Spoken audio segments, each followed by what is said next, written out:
done a remarkable programs in Garissa County. Thank you very much, and God will bless you for that. Your Excellency, we the leaders of Northeastern, we are fully behind the majority leader. We do as he wish. Your Excellency, and we know the majority leader is working with you. Sasa tunaona mbele iko imara. Your Excellency,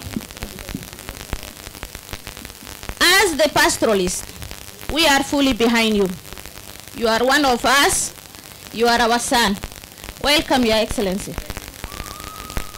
Waxaan rabaa reer Garis inay inii sheego ninkan William Samoei Ruto la dhaho waa nin annaga naga mid ah, waa nin pastoralist ah. Loo buu dhaqtaa, ari buu dhaqtaa, geel buu dhaqtaa.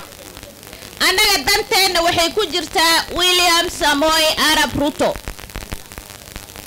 Annaga pastoralist haddaan nahay, Soomaali haddaan nahay, danteena ninkan bay ku jirtaa. 2022 inshallah hadduu Ilaahay na gaarsiiyo ninkan inaan garab istaagno aan wax la qabanno waan ku qasbanahay Soomaali Garis waayo danteena ku jirtaa ninkanayto.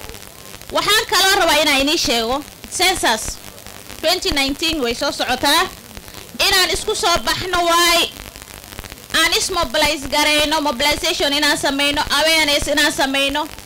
waxaa la rabaa sheeqasha hataa masaajidayaasha inay ka hadlaan, madrasayaasha laga hadlo, dugsiyaasha laga hadlo oo la isku soo baxo.